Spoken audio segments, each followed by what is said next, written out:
अब मेरे पाकिस्तानियों, ईरान का जो अगला कदम है वो कहते हैं हमने अबनाए हरमस को बंद करना है।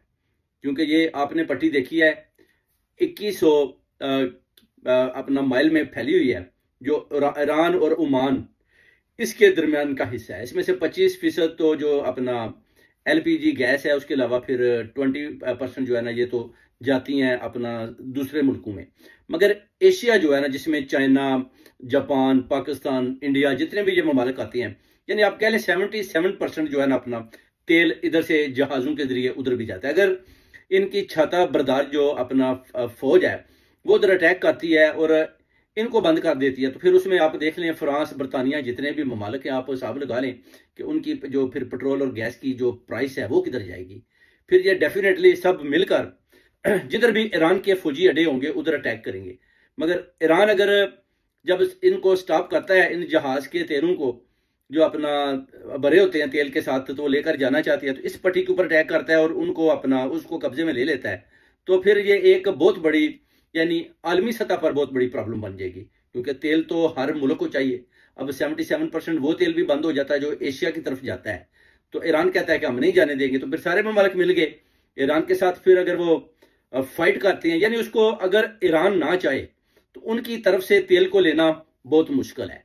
तो फिर सुलह सफाई के साथ तो काम चलेगा नहीं। जाहिर है, पहले भी आप देख सकते हैं कि जैसे इंडिया और पाकिस्तान का मैटर बना था पानी का, तो उन्होंने बोला कि हम पीछे से पानी बंद कर देंगे, तो उस पर भी जो लड़ाई हुई, यानी अभी आप नए हरमस के ऊपर जो है ना, ये वो कह रहे हैं कि हम जनाब इसको स्टॉप करेंगे और बहुत जल्द करके जो है ना जहाजों को जो है ना उधर से तितर बितर करेंगे। क्योंकि उधर आप देखेंगे कि ये जो एक वैली है ना, जैसे उधर से गुजर कर जाती है ईरान और ओमान के दरमियान से, ये बड़ी ना तंग सी है और इधर बहुत ट्रैफिक बहुत ज्यादा है जहाजों की जो तेल से भरे होते हैं। जब उधर अटैक करेंगे तो फिर वो डेफिनेटली उनको जहाज छोड़कर उधर से भागना पड़ेगा, तबाही बर्बादी हो जाएगी। तेल में आपको पता है, अगर एक दो मिसाइल भी गिरे तो फिर उधर जो तबाही होगी वो आपके सामने है।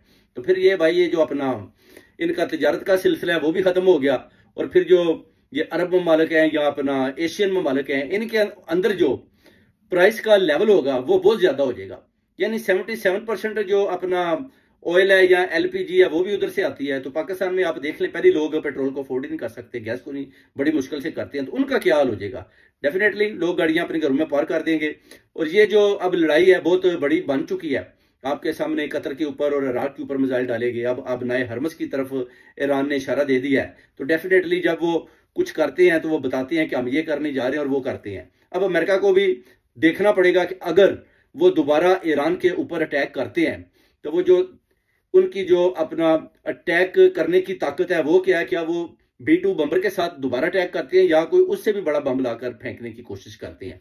क्योंकि अभी ट्रंप साहब भी बैठकर टीवी देख रहे हैं कि जनाब ये हमारे साथ क्या हो गया, हमने सोचा था कि 2-4 बम गिराएंगे और ये ईरान तो भाग जाएगा। अब ईरान ने तो हमारे अड्डों के ऊपर ही हमले करने शुरू कर दिए, मिसाइल फेंकने शुरू कर दिए। अब कतर वालों की भी फोन कॉल जा रही हैं ट्रंप को, सऊदी अरब वालों की भी जा रही हैं, पाकिस्तान वालों की भी जा रही हैं कि जनाब ये तो ईरान ने हमला कर दिया है, तो अब क्या करें। अब प्रॉब्लम बड़ी हो गई है एशियन कंट्रीज को। सबसे बड़ी प्रॉब्लम में अगर कोई फंस चुका है तो वो है पाकिस्तान। क्योंकि कतर को अगर जंग करनी है तो फिर डेफिनेटली ट्रंप ने जो डायरेक्शन है वो हमारे फील्ड मार्शल को देनी है कि आप अपनी आर्मी लेकर आगे बढ़ें। अब फील्ड मार्शल अगर इस लड़ाई में ट्रंप का साथ देता है तो फिर जो अवाम है, कौम है, ओवरसीज कम्युनिटी, वो तो साथ नहीं खड़ी और मुल्क के अंदर फिर आपको पता है इस तरह इनकलाब भी आ सकता है। क्योंकि उधर खान साहब भी डाला जेल के अंदर बंद है, उनका भी जो अपना मौजू है बहुत बड़ा है, मगर अभी जंगी सूरत हाल की वजह से वो भी अभी बैक स्टेज दिखाई देते हैं। मगर जंगी जो हालात बने हुए हैं इसमें फील्ड मार्शल क्या एक्शन लेते हैं, जनरल सैयद आसिम मुनीर या ईरान के जो सदर हैं, सुप्रीम लीडर हैं, रूहानी लीडर हैं सैयद आयतुल्लाह खामनाई, उन्होंने तो जंग का आगाज शुरू कर दिया, सबको वोन कर दिया। तो अब इन ममालिक को भी चाहिए कि वो ईरान का साथ दें। मगर जो ममालिक भी ट्रंप का साथ देगा वो भी खुलकर अब सामने आ जाएगा। अगर आप कतर का साथ देते हैं तो उसके ऊपर जो अमेरिकन अड्डों के ऊपर जो अपना ईरानी फौजों ने मिसाइल फेंकी है, तो बेसिकली अगर आप उनका हिसाब आनते हैं तो फिर आप डेफिनेटली ईरान की मुखालफत कर रहे हैं। और ये जो आपके मजम्मती बयान थे, जैसे कि ट्रंप ने बोला कि ये सिर्फ मजम्मती बयान दे रहे हैं मगर बेसिकली इन साइड ये मेरे साथ खड़े हुए हैं, तो वो भी खुलकर सामने आ जाएगा कि जनाब general Syed Asim Munir field marshal की जो मीटिंग होती है वो मीटिंग क्या थी, या अभी किंग सुलेमान सऊदी का जो शहजादा है, किंग है, या अपना कतर के जो शहजादे हैं वो किधर खड़े हैं, और अभी ये जो जैली हुकूमत पाकिस्तान की है ये किधर खड़ी है। अभी क्या अभी ये जो हमला ईरान वालों ने अमेरिकन अड्डों के ऊपर किया है उसके बारे में क्या बोलती हैं। अपने बुच्चा खाला अपना ख्वाजा साद रफीक ने भी बोला था कि ये जिसको आप खाने जिधर से खाकर आ रहे हैं, जिनके साथ आप डिनर करके आ रहे हैं, जी आपको दौलती जरूर मारेगा। यानी उसने बता दिया था कि आज आपने डिनर किया है तो कल ये ट्रंप आपके ऊपर अटैक करवाएगा। तो वो साबित हो गया। ख्वाजा साद रफीक की बात में भी दम था, क्योंकि उसको पता था कि अमेरिका ने धोखा देना है, तो धोखा उन्होंने दे दिया। अब ईरान वालों ने अला लानिया इनके ऊपर हमला कर दिया और अब नाए हरमस की तरफ अभी वो कहते हैं कि हम बढ़ेंगे और उधर से इनका जो तेल का जहीरा है या तेल की जो तिजारत है वो कहते हैं सब मुल्कों की टोटल बंद कर देंगे। उसके बाद फिर देखें सारे ममालिक जब इस मुश्त के इस बहुत बड़ी प्रॉब्लम में फंस जाएंगे तो फिर आपको पता है कि जंग कैसे बंद करानी है। और चाइना, रशिया या जापान या बड़े बड़े ममालिक हैं, इंडिया भी इसमें फंस जाएगा, पाकिस्तान भी फंस जाएगा। फिर रास्ता क्या निकलता है आया, अगर तो ट्रंप दोबारा ईरान के ऊपर अटैक करता है तो फिर तो वही जंग है, जंगी सूरत हाल है, जंग खत्म होने वाली नहीं है।